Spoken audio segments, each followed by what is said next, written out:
A paz do Senhor Jesus Cristo para todos que fazem parte aqui do canal de reflexão.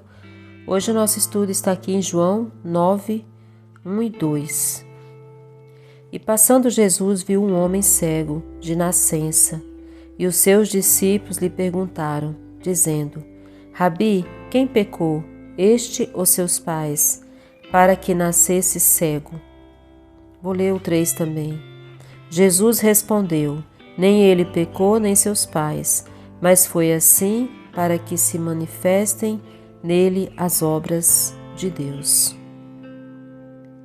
Vou continuar lendo aqui. Convém que eu faça as obras daquele que me enviou, enquanto é dia. A noite vem, quando ninguém pode trabalhar.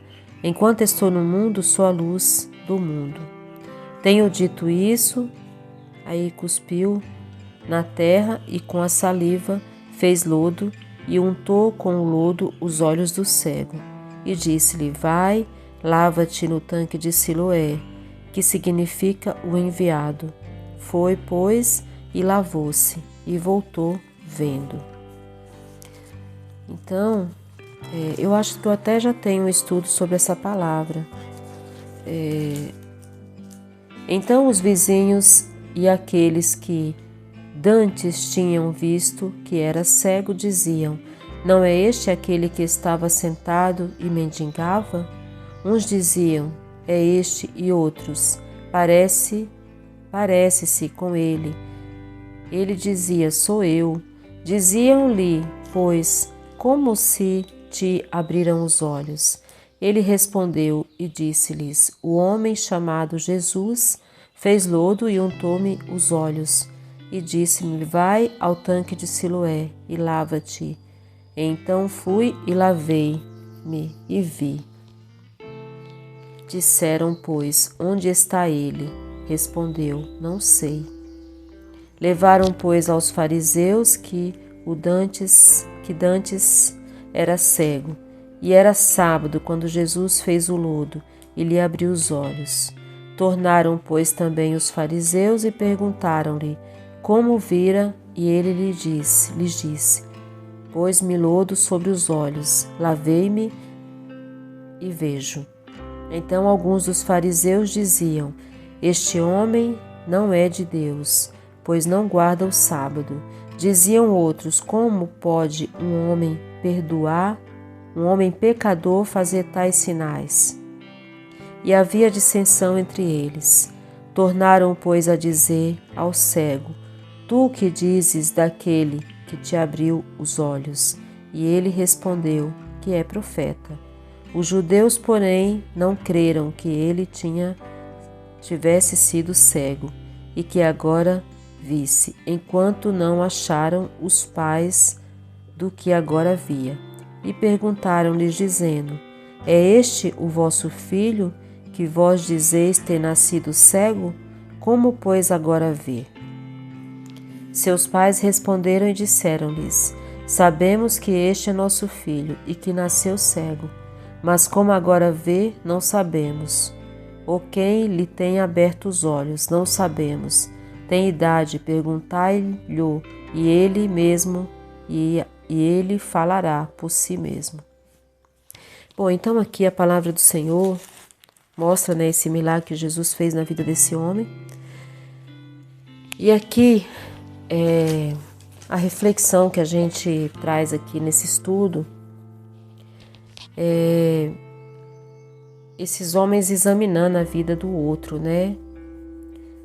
querendo saber quem tinha pecado, se era o rapaz, se eram os pais, se aquilo era um castigo de Deus, uma desobediência.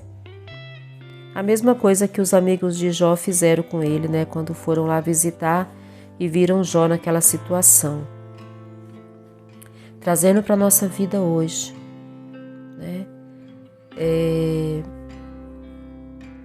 o que a gente faz também? A gente examina a vida do outro,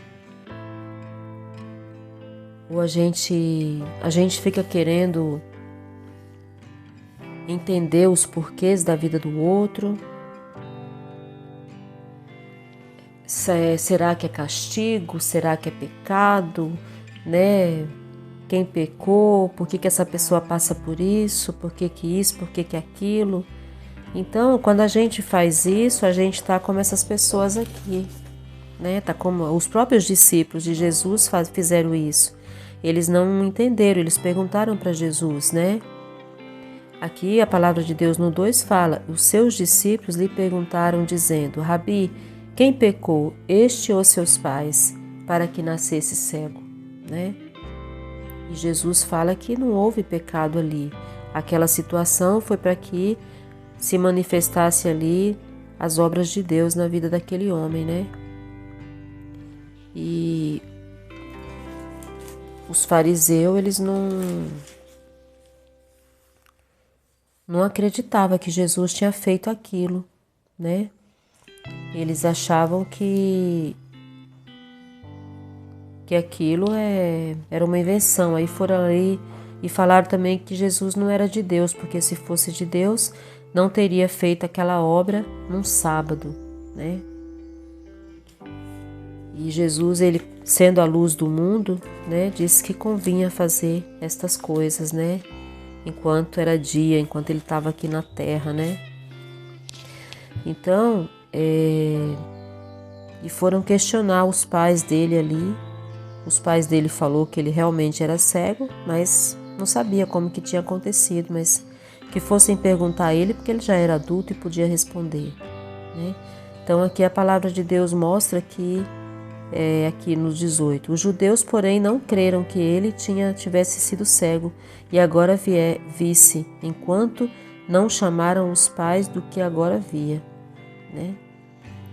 Então, aqui também no 16 fala: então alguns dos fariseus diziam: este homem não é de Deus, pois não guarda o sábado. Diziam outros: como pode um homem pecador fazer tais sinais?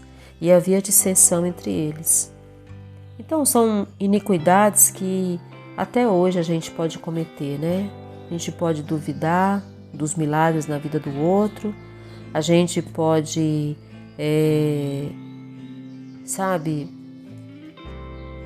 querer colocar Deus numa caixinha e ele vai agir sempre da nossa maneira, que a gente aprendeu assim, porque a gente viu assim.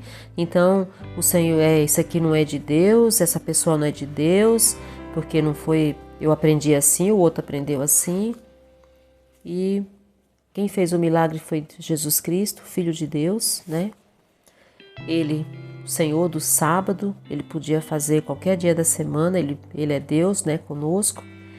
E mostrando que ali não havia pecado nem da parte do rapaz, nem da parte dos pais, né? Aquela situação aconteceu para que o Senhor, o nome do Senhor fosse glorificado, santificado, engrandecido na vida daquele homem, onde houve ali esse testemunho naquele tempo e o testemunho está até hoje para nós, de geração em geração, né? Então o Senhor opera até hoje na vida dos que crê, né? E tem pessoas que ficam duvidando, né, dos milagres, das coisas que acontecem, né, e mostrando assim que quando você faz isso, de examinar a vida do outro, né, eu falo você, pode ser eu, quando a gente examina a vida do outro, né, e fica querendo entender o porquê do outro está passando por isso, está passando por aquilo. Ai, será que ele está em pecado? Muita gente não fala nem será, já fala que está mesmo. Ah, isso é pecado. Se está passando por isso é porque está em pecado, está em desobediência, né? Agora, quando se trata da nossa própria vida, aí é provação, né? Ah, é provação, né? Mas quando é na vida do outro é pecado, né? Então a gente tem que